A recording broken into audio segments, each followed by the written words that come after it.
हम लोगों ने इसके पहले 17 नियम तक पढ़ लिया है। आज हम लोग पढ़ेंगे 18 नंबर नियम।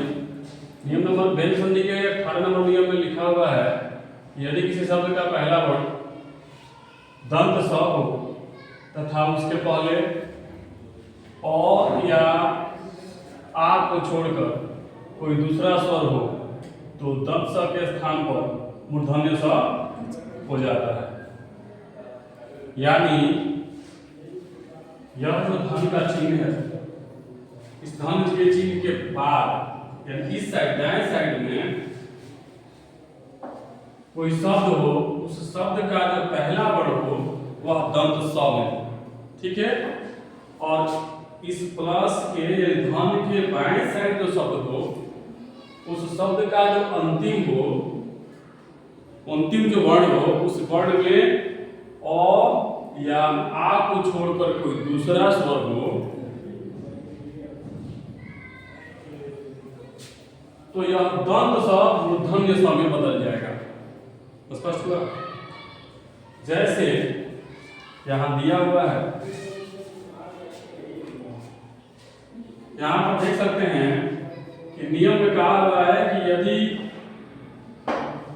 किसी शब्द का पहला वर्ण दंत स हो और उसके पहले अ या आ को छोड़कर कोई भी स्वर हो, तो यहाँ पर अ आ को छोड़कर स्वर है ना, कौन सा स्वर है?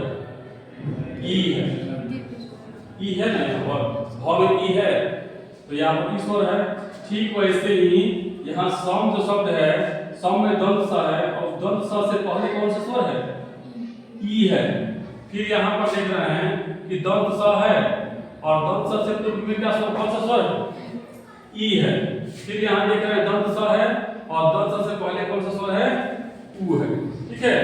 तो अ आ को छोड़कर स्वर आ रहा है, इसलिए इस दंत स का मूर्धन्य स हो जाएगा। जैसे हो जाएगा, ये अभी दंत सेक है, ये हो जाएगा अभी, और ये मूर्धन्य स जब हो जाएगा, ये हो जाएगा अभिषेक, ठीक है। फिर यहाँ विषम दिया हुआ है, ये हो जाएगा वी, और ये जो सम है, सम का जो दंत स है वो क्या हो जाएगा? वो मूर्धन्य स बदल जाएगा, तो हो जाएगा विषम। फिर यहाँ पर दिया हुआ है निषिद्ध, तो निषिद्ध में क्या होगा? हो जाएगा ये नी, उसके बाद सिद्ध जो दिया हुआ है, सिद्ध का दंत स है तो दंत स में किसमें बदल जाएगा? मूर्धन्य स बदल जाएगा, और ये जय प्रत्यय हो जाता है, निषिद्ध हो जाएगा। ठीक वैसे ही यहाँ दिया हुआ है, ये तो जय प्रत्यय रहेगा सु, अब ये किसमें बदल जाएगा? ये मूर्धन्य स में बदल जाएगा, तो ये हो जाएगा मूर्धन्य स, और ये उठा देंगे जय प्रत्यय, ठीक है।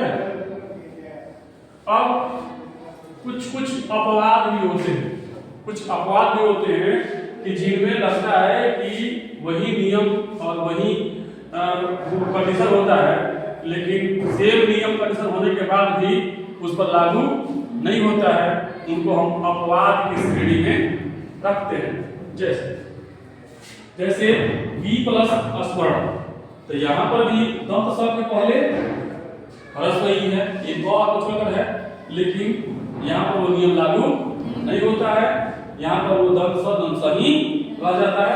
फिर यहाँ अनुसरण, अनुसरण में यहाँ पर भी दंत स के पहले उ है, यदि अ आ को छोड़कर दूसरा स्वर है, फिर भी यहाँ नियम लागू नहीं होता है, तो अर्थात इसका मतलब ये अपवाद है।